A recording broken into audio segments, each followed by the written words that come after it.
Monsieur le Président. Thank you very much, Mr. President. Within a few weeks, we will all go to Italy. I'll go to Italy for the 60th anniversary of the Treaty of Rome, and often described as a big success and as a big leap forward.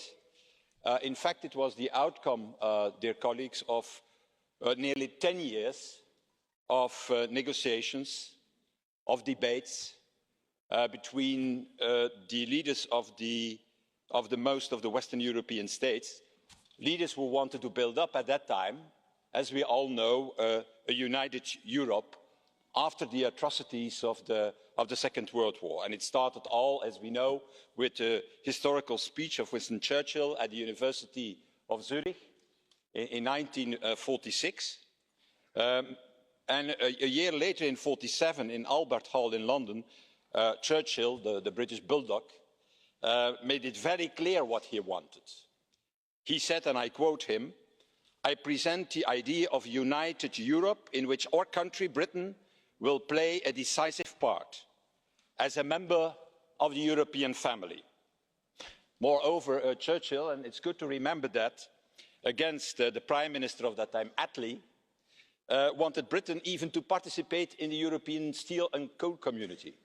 But he lost the vote in the British Parliament with 309 against 296. A small difference, I should say. Indeed, dear colleagues, it's good to remember, at that time, Tories were openly pro-European. And now, more than 60 years later, I think, and we think, that with these reports, the European Union needs also a profound reform again. Because let's face the reality, our union is in crisis. Our European Union doesn't have a lot of friends, not at home, and certainly also not abroad. And the union doesn't deliver anymore. It's always too little, too late. And that is, in my opinion, the reason why many people and many citizens are angry in Europe. They are not against Europe. They are against a union that doesn't deliver the right results, that is not capable, for example, to find the right answers to the refugee crisis, that is not capable to give answers to the migration flows, that is not capable to break down the economic stagnation after the financial crisis of 2008. People are not against Europe. They want more Europe to face these challenges. But they are critical, that's true, towards the way the European Union works today. And that's the reason for these three reports, Mr. President. Brexit, Trump, Putin. I think that there are reasons enough to reform our European Union and to do it in a very profound way. And that's the reason why these three reports, but because you have to see them together as one package, want to do three things, in fact. First of all, we want to create a more efficient union.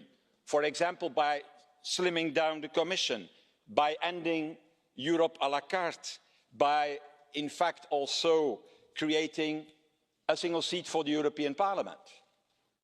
We want a more democratic union also, by reforming the European elections, by expanding the process of the Spitzenkandidaten, by also reforming and turning the European Council in what we call a Council of States.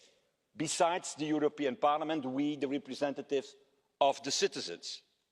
And furthermore, we want also a stronger union, a better protection for the civil liberties in the union, a union with a Eurozone with a government, with a fiscal capacity, with a finance minister, with own resources, with a convergence code, with conditionality.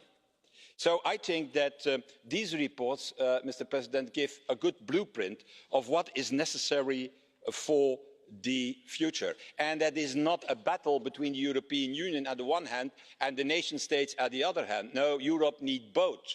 We propose in these reports also a green card, for example, for the national parliaments, like also a right of initiative for this European Parliament and for the European Council. Once these reports are adopted, I hope on Thursday, what's the way forward? I think there is one way forward. That is to present and to propose to the European Commission Mr. Vice President, and also to the European Council to start an interinstitutional reflection exercise on this.